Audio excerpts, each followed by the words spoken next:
शेतकरी बंधूंनो, आज आपण एका मिरचीच्या प्लॉटमध्ये आलेलो आहोत आणि तुम्हाला एक बदल दाखवायचा आहे मला। तो म्हणजे की आता दोन्ही मिरची ढोबळी मिरचीचे समजा, पण दोन्हींचा कलर खूप वेगळा आहे। त्यामध्ये आता तुम्ही बघू शकता हे जे झाड आहे, हे बघा, या झाडाला जे आहे का अशी मिरची आहे पूर्ण, म्हणजे कलर पांढरा पडलेला आहे, पिवळा पडलेला आहे पूर्ण। आणि त्यानंतर दुसरं जे झाड आहे ते म्हणजे की त्याला एकदम व्यवस्थित शायनिंग, चमक, कलर वगैरे ते आहे का तो एकदम व्यवस्थित आलेला आहे।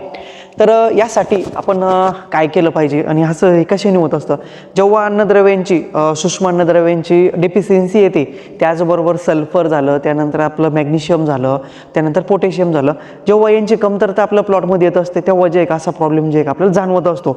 आणि जेव्हा प्लॉटमध्ये व्यवस्थित चमक, शायनिंग, कलर असं दिसतंय, तर हे जर चांगलं असेल तर असं समजायचं की आपलं प्लॉटचं अन्नद्रव्य व्यवस्थापन अतिशय सुंदर आहे।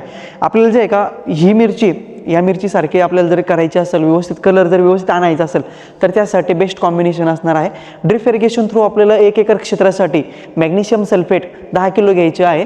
त्याचबरोबर आपल्याला जे आहे का पोटॅशियम शोनाइट 2.5 ते 3 किलोपर्यंत घ्यायचं आहे। आणि त्यानंतर आपल्याला तिसरं जे अन्नद्रव्य आहे ते म्हणजे की मिक्स मायक्रोन्यूटन आपल्याला जे का 2 किलो घ्यायचं आहे। आणि ड्रिप इरिगेशन थ्रू ते आपल्याला ते का द्यायचं आहे।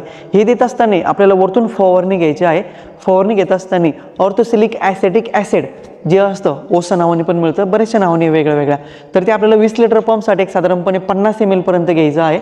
आणि त्यामध्ये आपल्याला जे आहे का फवारणीमध्ये बुरशीनाशकमध्ये कुठलंही आपण बुरशीनाशक घेऊ शकतो, जसं की आपण इंडेक्स बुरशीनाशक आपल्याला 10 लिटर पंप 20 लिटर पंपसाठी आपल्याला एक साधारणपणे 10 ग्रॅमपर्यंत आपल्याला ते घ्यायचं आहे। आणि कीटकनाशकमध्ये आपल्याला जर थ्रिप्सचा अटॅक वाटत असेल तर यमराज जे आहे GSP कंपनीचं किंवा ताईची आहे निचेनू कंपनीचं, ते देखील आपण जे आहे का 20 लिटर पंपसाठी एक साधारणपणे 40 ml पर्यंत घेऊ शकतो। ही फवारणी आणि ड्रिप इरिगेशन थ्रू जर आपण ही डोस जर केला तर निश्चितच आपल्या या मिरचीचा कलर बदलण्यासाठी आपल्याला जे आहे का चांगल्या प्रकारचे आहे का फायदा होणार आहे। असेच नवनवीन व्हिडिओ बघण्यासाठी चॅनलला फॉलो करून घ्या।